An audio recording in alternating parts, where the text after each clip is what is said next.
We're live. Good morning, everybody. Daniel Allison, the average dude. Welcome to Tuesday. Welcome to the first sip. Welcome to Freddie Blank. Thank God it's Tuesday! Woo! Good. And that's what it's all about. And when Freddie does the Call of the Wild, I have my first sip of coffee.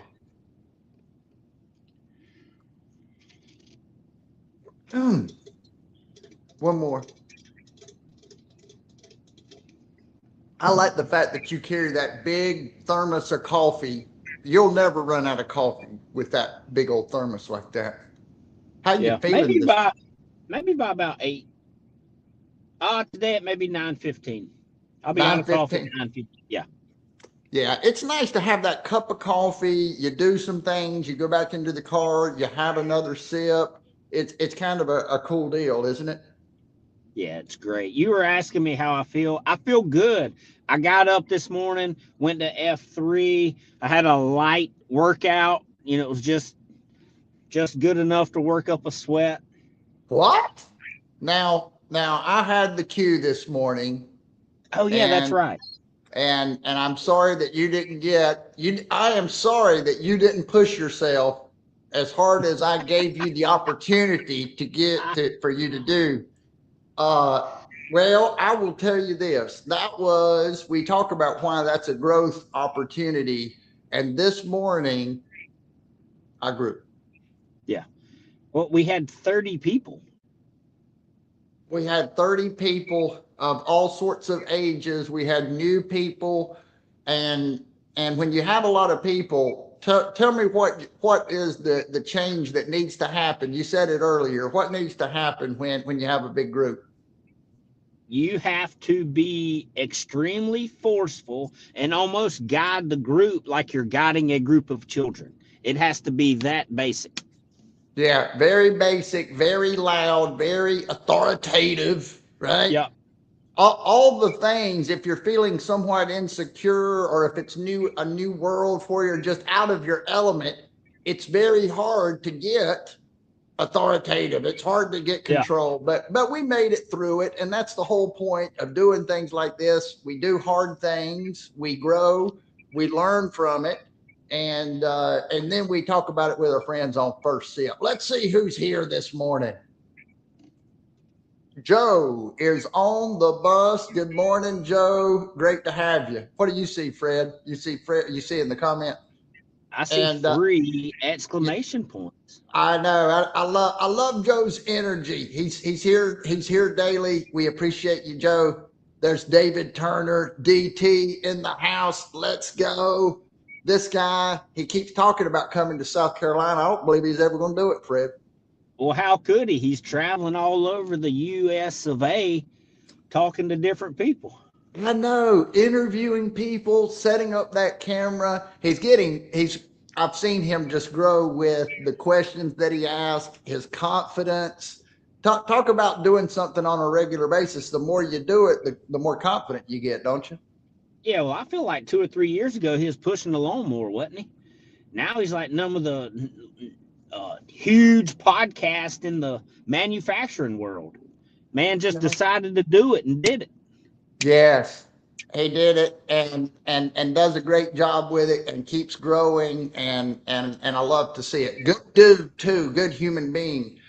As Joe says, coffee is the elixir of life. It absolutely is. Positively is. And it's funny that Joe would bring this up because who was actually a song that we sang this morning, Push It by Salt and Pepper.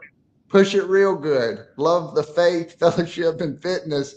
Pray for a great workout and humble oneself through pain and perseverance.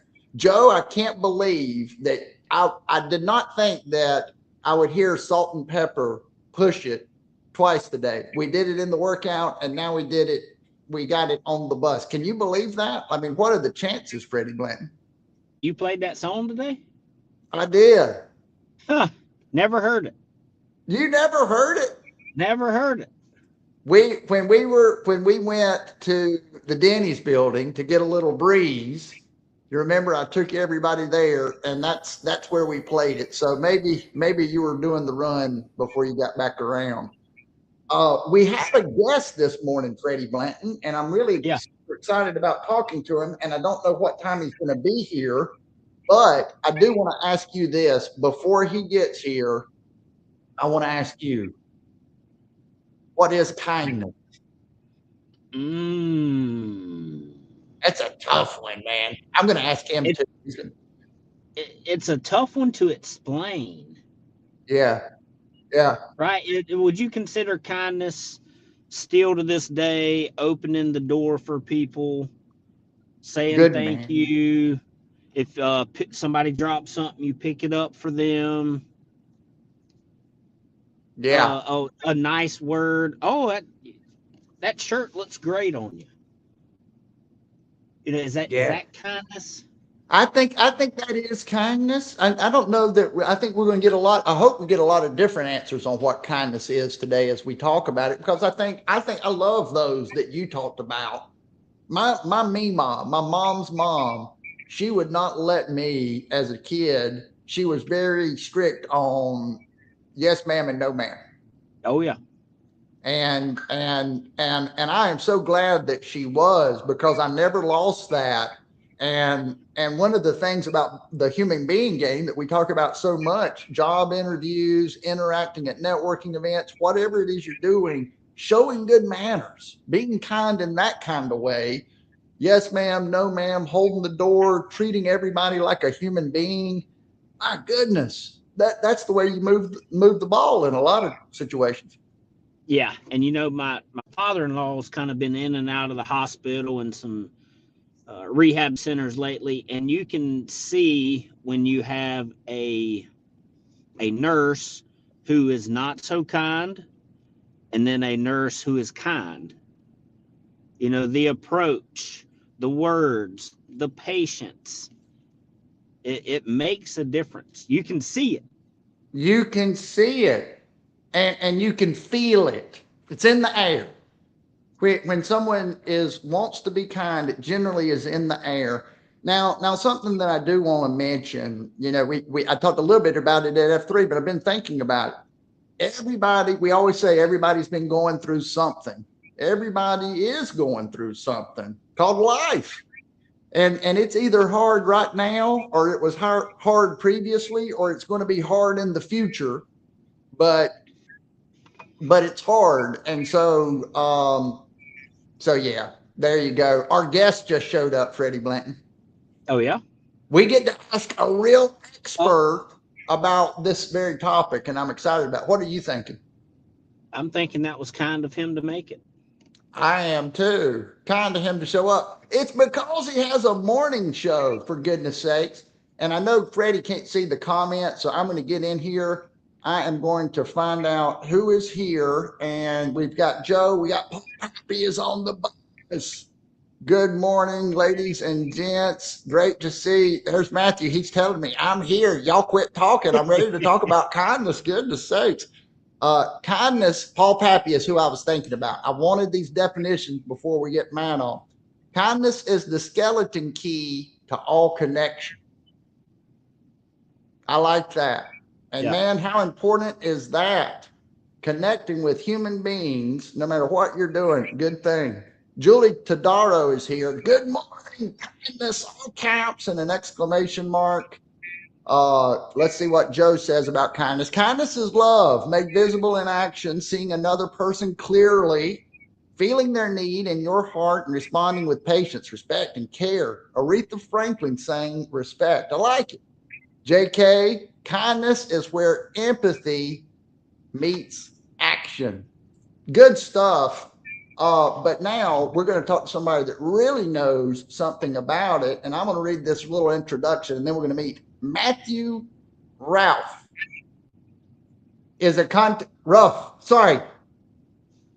Roof.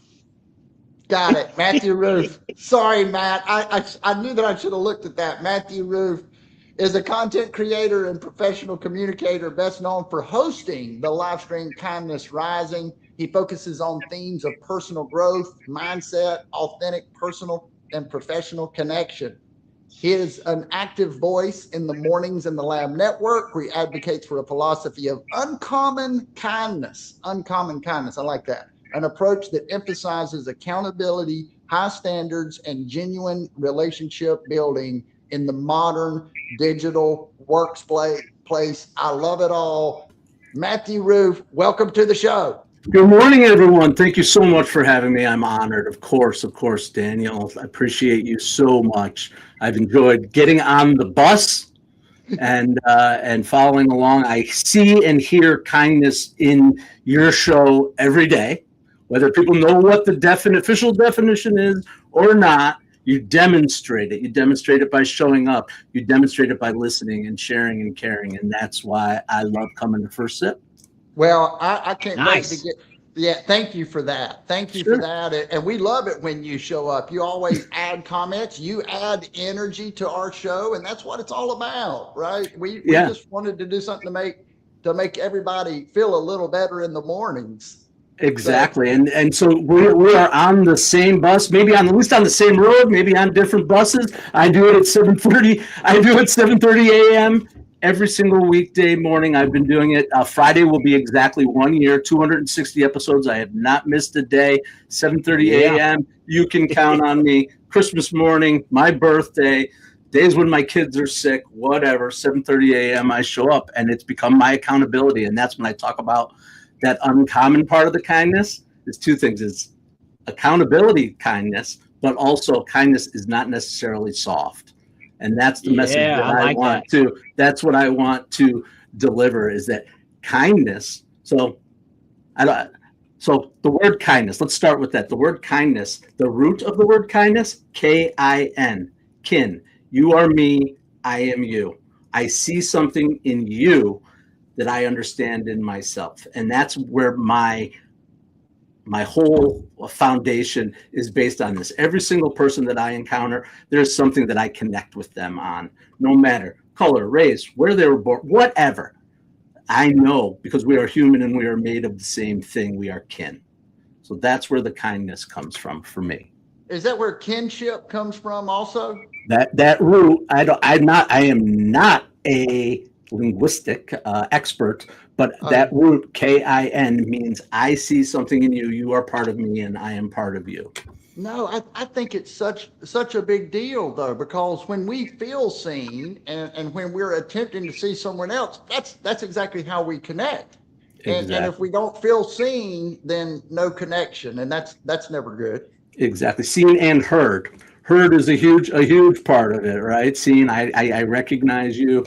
But our ability as leaders to listen and respond is way more important than any speech or message we will give. Absolutely. If we do a good job with that listening and paying attention, they're going to feel seen. They're going to feel seen because we're saying the things and asking the questions that shows them that we're genuinely interested in finding out.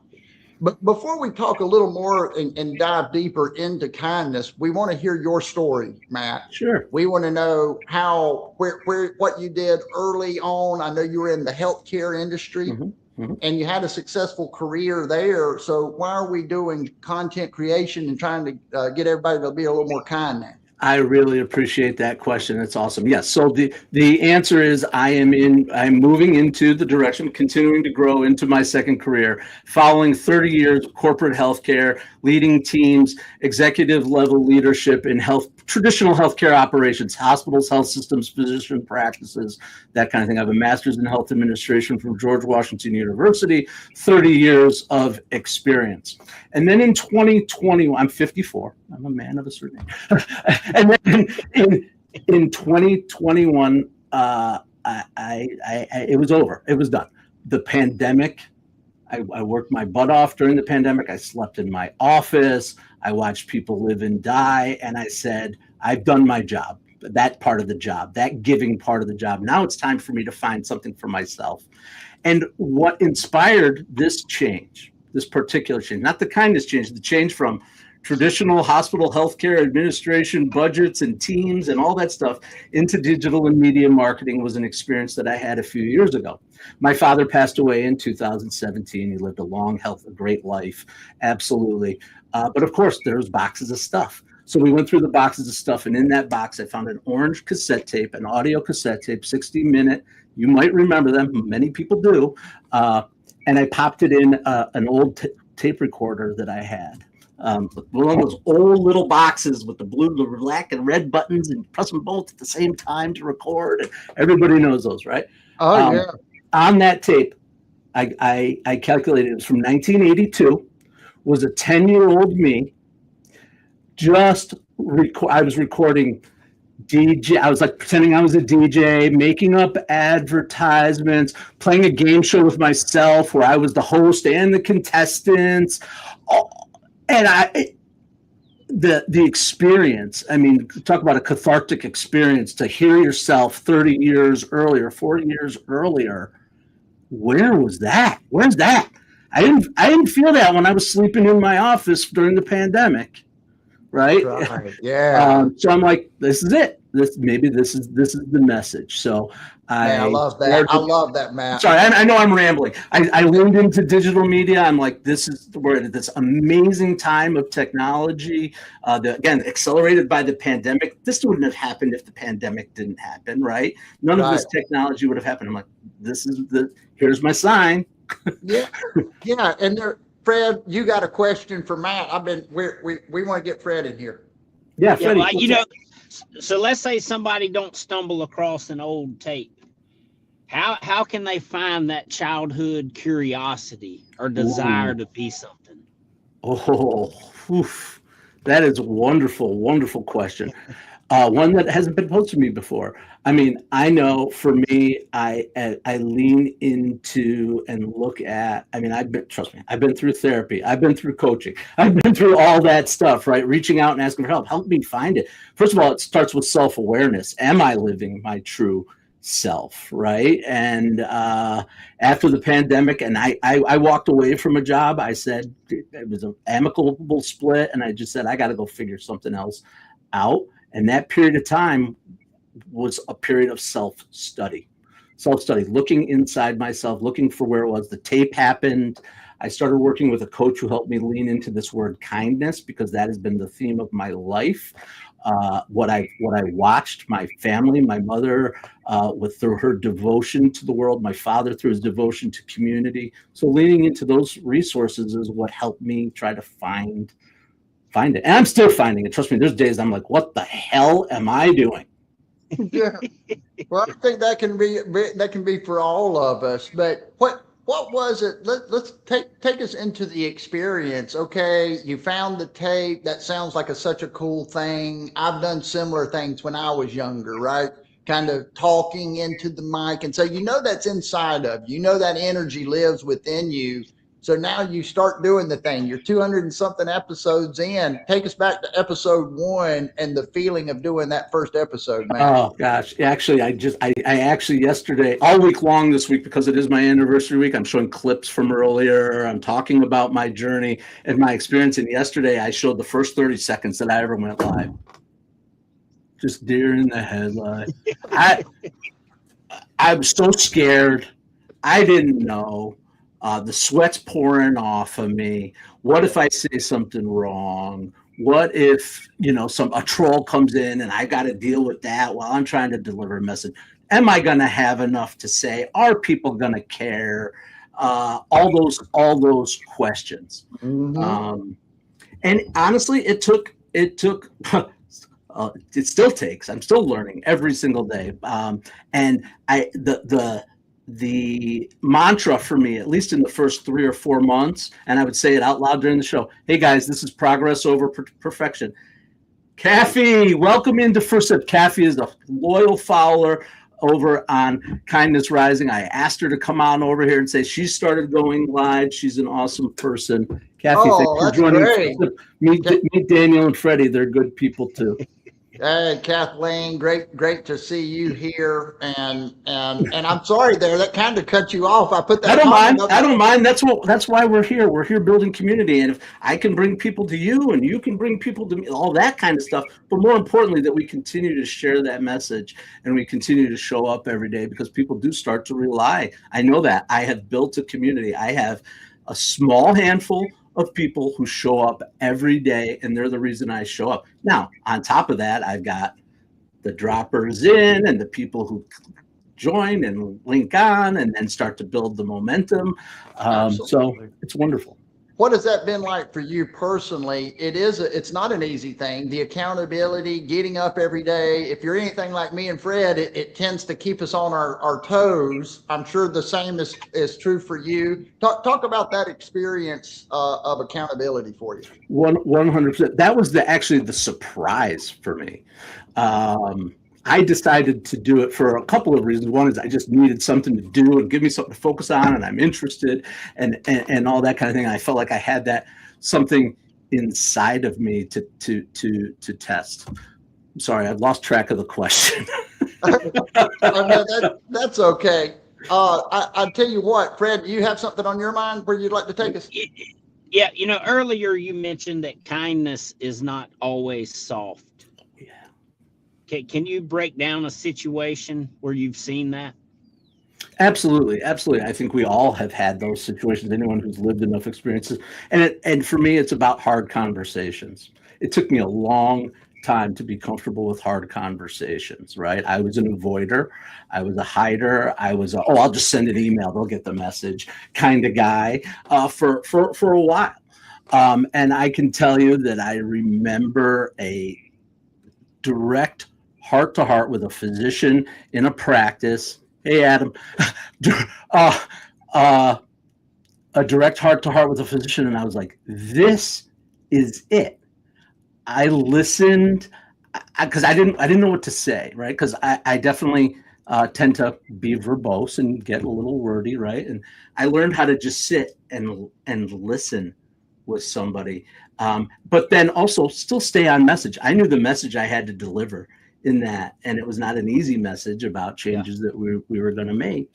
But that was like kind of the moment of, okay, you don't have to have all the answers, but people know when you're present and when you're not. Yeah. And that's a kindness. You can. I have fired people and they've left smiling. You know what I mean? Like, oh yeah. To help people understand the reasons behind decisions, to listen, those kind of things, and to try to help people along the way. And I remember, and I'm sorry, I'm rambling a little bit, but I do remember an early life experience that taught me this, and I've actually been telling this story.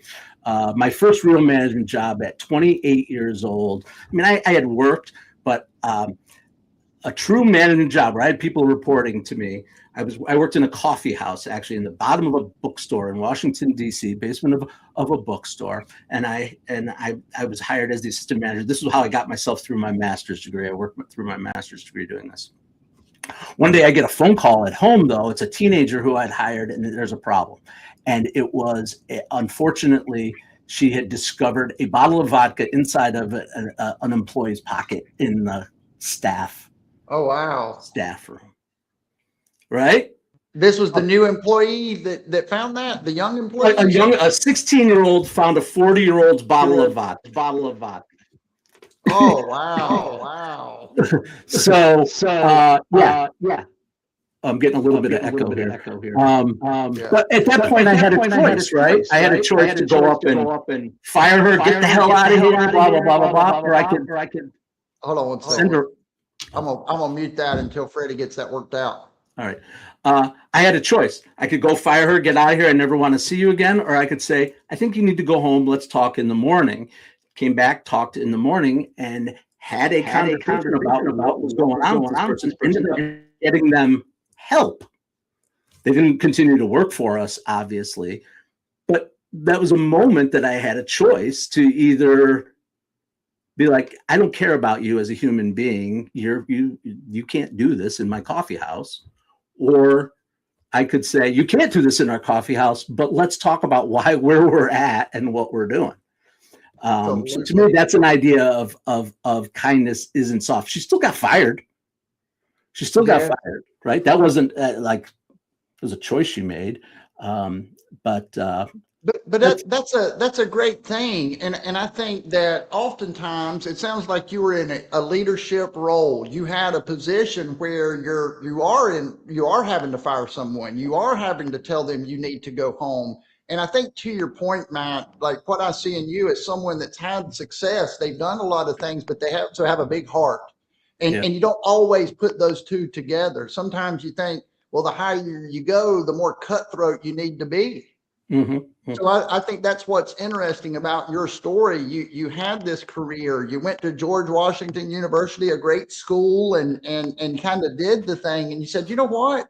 I want to go back to this childhood thing that gave me energy and that was fun, and where I didn't have to fire people, and I could kind of share what I've been seeing. And I think that's a great thing. Absolutely. That's the move forward. You know, I went into this a year ago, not knowing where it was going to lead me or what I was going to end up with. I have now, it's not quite ready for prime time, but I built some, I do my daily show and I enjoy it, but some real content based on research and work that I've done to help teams to find psychological safety and kindness in their teams and a way to be able to, open up doors for people to stop performing in those corporate environment, in any environment, stop performing and be themselves so that people can feel comfortable to be themselves and bring real ideas, to take the risks, those kind of things. And that starts with them knowing that they're psychologically safe. Work by a woman named Amy Edmondson from Harvard is the core of that work, 30 years of research, particularly in the healthcare industry, where she found that it wasn't the teams that had the fewest errors that performed the best, or the teams that were able to technically perform the best. The teams that grew and really had the most impact were the ones that created this environment of psychological safety. Yeah. And there are ways you can do that as a leader. And I'm building content around that to help people to facilitate their organizations. And I can go into the organizations and help too, because I've done that. So that's my little shameless plug for my own consulting business, but you know. No. I think it's a great thing, and it makes a lot of sense. And when people are safe, they're talking about themselves, they're more open. And we can get to the good stuff, right, Freddie? At Bobcat, when y'all are talking about they're talking about how bad you are and how hard you are to work with, but they talk about it out loud. They don't let you just sit with that in your mind, do they? I don't remember anybody talking like that, Danny. Oh no, you haven't been hearing them talk behind your back. Right. The problem is if you don't hear it, unfortunately, it probably means they're talking about it in the parking lot or the lunchroom is the problem, and we want to bring that out. That's right. And show that we're open, and what that requires of us as leaders is to take it. If we say we're open to your feedback, then we have to be open to listen to that feedback, even if we don't like it, and that's the ego check in it. Yeah. Why is it so hard to accept feedback, Matt? Oh, I love feedback. I've learned to lean in to feedback, but I think, you have to be able to be self-aware, to understand that your perception of yourself is going to be a lot different than the way people perceive you too, right? Because nobody knows you the way you know you, but people are going to perceive you differently. So the way to understand that is to ask them for the feedback. How'd I do on that? How am I, did that land? Are we together? All those questions